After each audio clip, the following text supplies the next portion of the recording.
City নির্বাচনে তারুণ্যের উপর ভর করে এককভাবে নির্বাচনের প্রস্তুতি নিচ্ছে জামাত। তখন ঢাকা দক্ষিণে দেখা যাবে আসিফ মাহমুদ সজীব ভুঁইয়া নাকি সাদেক কায়েম। থ্যাংক আপে এই যে টকশো করতেছি না, কবে আমাদের পতন হয়ে যাবে, কবে হাসিনার মতো অবস্থা হয়ে যাবে, কবে বিমানের চাক্কা খুঁজতে হবে। আহারে, কোন বিশ্ববিদ্যালয়ের ভিসি বিএনপি করেছে শশের এক ওবায়দুল ইসলাম ছাড়া? কোন বিশ্ববিদ্যালয়ের ভিসি?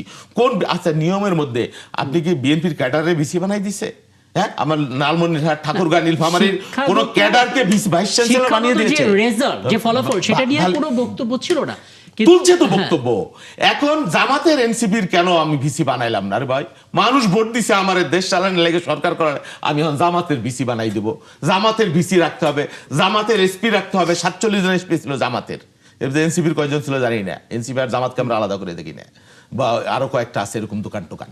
যাই বক্তব্য সেটা না, বক্তব্য শোভনতা আসতে হবে। আপনি যদি শিষ্টাচার না করেন রাজনীতির মধ্যে, যারা বেয়াদবি উদ্ধত আচরণ করে, উচ্ছৃঙ্খল আচরণ করে, নোংরা শব্দ ব্যবহার করে, পরিবেশকে দূষিত করে, তাহলে হাসান মাহমুদকে তোমার ফেরত আনতে হবে। হাসান মাহমুদদের তো ফেরত আনতে হবে। বাংলাদেশের রাজনীতি এই কালচার, এই কৃষ্টি কোনোদিন ভালো শোভন রাজনীতি বয়ে আনবে না। বিএনপি চিরকাল ক্ষমতায় থাকবে না। আমি আপনার বক্তব্য বুঝে নিয়েছি। একটু আগে শহীদুল ইসলাম বাবুল তিনি কথা প্রসঙ্গে বলছিলেন যে এনসিপি অনেকটা জামাতের বি টিম। হ্যাঁ, অনেকে এরকম করে বলার চেষ্টা করেন, কিন্তু মুশকিল হচ্ছে আমার হাতে যে খবর, সিটি নির্বাচনে তারুণ্যের উপর ভর করে এককভাবে নির্বাচনের প্রস্তুতি নিচ্ছে জামাত। 11 দলীয় যে জোট, নির্বাচনকালী কৌশলগত জোট আপনারা তৈরি করেছিলেন, সিটি নির্বাচনে কেন আলাদা হয়ে যাচ্ছেন? এনসিপি কিছুটা ব্যাকফুটে পড়লো নাকি এনসিপির জন্য সুবিধা হলো? আচ্ছা, আমাদের যেটা জোট ছিল সেটা নির্বাচনের জোট ছিল, সেটা হচ্ছে আমাদের জাতীয় ইলেকশনের জোট ছিল। এবং এখন স্থানীয় সরকার ইলেকশনে তো কোনো মার্কা দিয়ে হয় না, একক কোনো মার্কা না, এটা একটা। এবং এটাতে অনেকে বিভিন্ন ধরনের মন্তব্য আছে যে এটা এরকম ঘোষণা দেওয়ার ব্যাপারে অনেক ধরনের মন্তব্য রয়েছে যে যেহেতু পার্টিগত কোনো ইলেকশন নয়, আপনি এক দলের একাধিক ক্যান্ডিডেট থাকতে পারে, লোকাল পর্যায়ে একাধিক হতেই পারে, কারণ তাদের যোগ্যতা অনুযায়ী হতে পারে। সে জায়গায় আমাদের এনসিপি তাতে নিজস্ব পলিসিতে আমরা যাব। আমাদের যেহেতু আগে আমাদের একটা কমিটি হয়েছে, সার্জি সেটার সভাপতি, এবং এটা আমাদের হান্নান মাসুদ হচ্ছে সেক্রেটারি এই লোকাল ইলেকশনের। এবং আমরা অনেক দিন ধরে আমরা সার্চ কমিটি লেগেছি আমাদের পুরো জেলা পর্যায়ে, আমাদের ইউনিয়নগুলোতে, ওয়ার্ডগুলোতে যারা ইলেকশন করবে তাদের আমরা তালিকা নিচ্ছি। এবং আমরা অলরেডি 100 কিন্তু ঘোষণা দিয়েছি, দেখেছেন। এবং বিভিন্ন আমাদের মানে মহানগরগুলোতে, আমরা সিটি কর্পোরেশনগুলোতে আমরা দিয়েছি আর কি। সেখানে জামাতের সাথে নির্বাচনী জোটে তো আমাদের কোনো আদর্শিক জোট না, এটা বারবার বলা হয়েছে ক্লিয়ারলি। আমরা আমাদের পলিটিক্স তো আমরা করবোই, কারণ আমরা আমাদের রাজনৈতিকভাবে আমরা গ্রোয়িং করবো, আমরা বড় হব, পলিটিক্সে আমরা এগিয়ে যাব। এখন কোন জায়গায় এই ফিল্টারটা করতে পারছে যে জামাত এবং এনসিপির আদর্শগত পার্থক্য আছে। ডেফিনেটলি। কি জামাতের আদর্শের সাথে আমাদের কি ডিফারেন্ট পাইতেছেন আপনারা?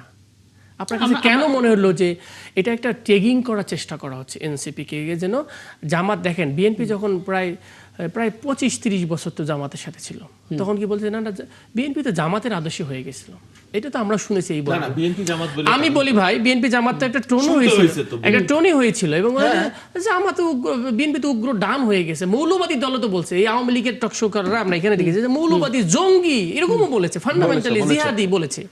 দিস ইজ পলিটিক্যাল রেটোরিক, আপনার প্রতিপক্ষকে আক্রমণ করার একটা সিস্টেম। এনসিপি তার সেন্ট্রিস্ট রাজনীতির যে ধারা, এনসিপি তার সেন্ট্রিস্ট রাজনীতিতে আছে। এনসিপিতে যে হিন্দু লিডার আছে, এনসিপি একমাত্র দল যেখানে হরিজন সম্প্রদায়ের নেতারা কেন্দ্রীয় কমিটিতে 2 জন আছে, এবং একটা উইং এ আছে সারা দেশে আমাদের। এটা কি জামাতের কি হরিজন সম্প্রদায় আছে নাকি? হিন্দু তো আমাদের হেড কমিটিতে আছে, বাম থেকে আছে, শিবির থেকে আছে, ছাত্র দল থেকে আছে। আপনি কি এটাকে বলে জামাতের বি টিম? মানে একটা হাস্যকর একটা কমেন্ট। এটা একটা কারণ, এটা মজা লাগে আর কি, কারণ হচ্ছে কণ্ঠাসা করার একটা বুদ্ধি হলো আপনি আইসোলেট বর্গ করে আপনি কণ্ঠাসা করার একটা বুদ্ধি। এটা এরকম। এনসিপিটা সেন্ট্রিস্ট রাজনীতি মুভিং করতেছে, এবং এইভাবে বাংলাদেশের রাজনীতিতে মনে করে যে মধ্যমধারা রাজনীতি যেটা, সেটা এখন স্টিল রয়েছে। এটা ওনাদের একটা পলিটিক্যাল। আমি তাহলে এই প্রশ্নের উত্তরটা কি বুঝবো যে সিটি নির্বাচনে আমার কথা হচ্ছে পলিটিক্স যেটা বলো, পলিটিক্স ইন্টারেস্ট বেসড।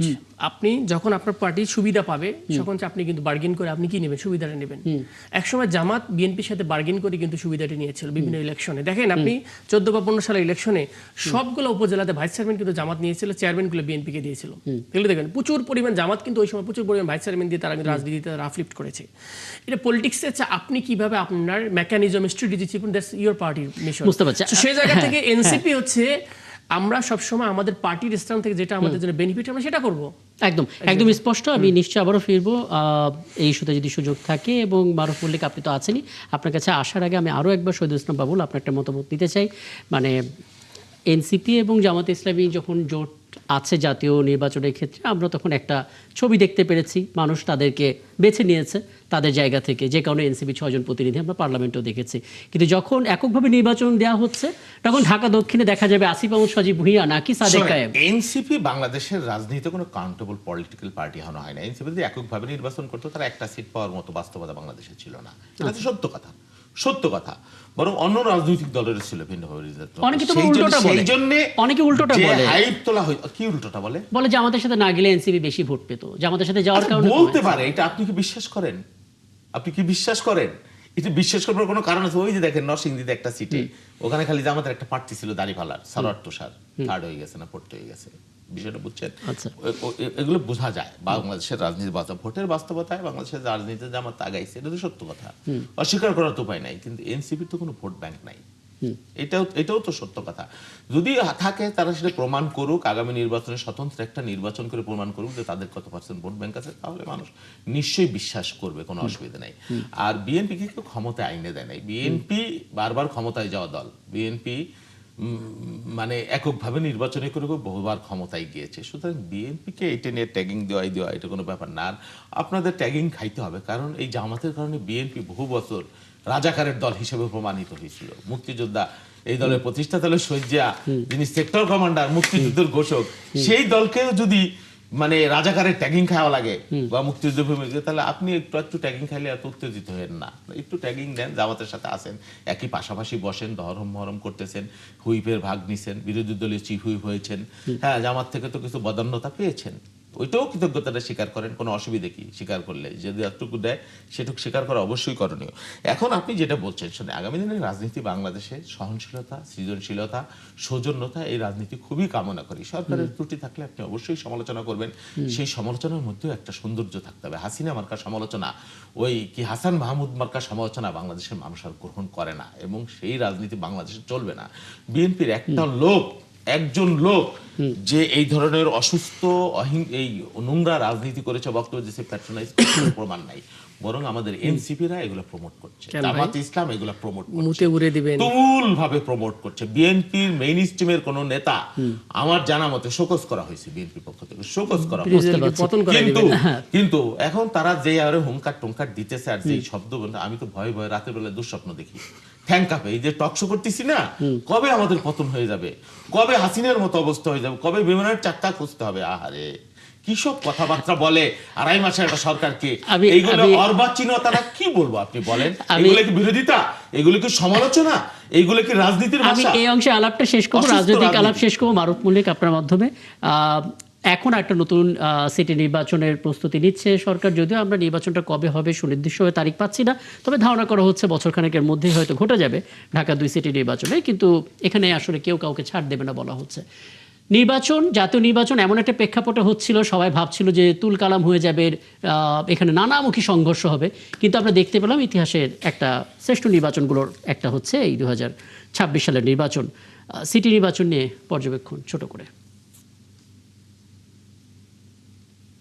না, এটা তো ধরেন নির্বাচনটা তো আমাদের ভালোই হয়েছে। আর আপনি মনে হয় সিটি কর্পোরেশন সম্পর্কে জানতে চাচ্ছেন, সিটি নির্বাচন দক্ষিণ এবং উত্তর ঢাকা। জি হ্যাঁ, এটা তো আমি মনে করি যে আসলে এই নির্বাচনটা ভালো একটা জিনিস হবে। কারণ এই যে আতিক মুজাহিদ যেটা বলছে যে বিএনপিকে আমরা বিশ্বাস কেন করব, বিএনপি এটা করবে না ওটা করবে না।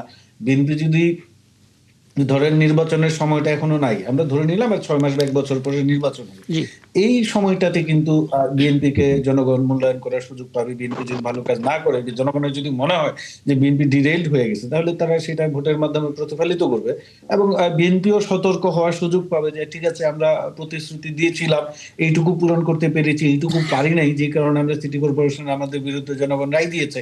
তো ভোট সবসময় একটা ভালো জিনিস। আমি মনে করি যে ভোটের মাধ্যমে আসলে জনগণের রায় প্রতিফলিত হওয়া উচিত এবং এই হম্বি তম্বি হুঙ্কার না দিয়ে আওয়ামী স্টাইলে যে একদিনও শান্তিতে থাকতে দিব না, এই করবো না সেই করবো না, আজে বাজে এই হাসান মাহমুদ মার্কা কথা না বইলা বাস্তবতার ভিত্তিতে আমি মনে করি রাজনৈতিক দল যেগুলো আছে সেগুলো সিটি কর্পোরেশনকে ঘিরে স্থানীয় সরকার নির্বাচন হবে, উপজেলা নির্বাচন হবে, পৌরসভার নির্বাচন হবে, সেগুলো নিয়ে প্রস্তুতি নেন।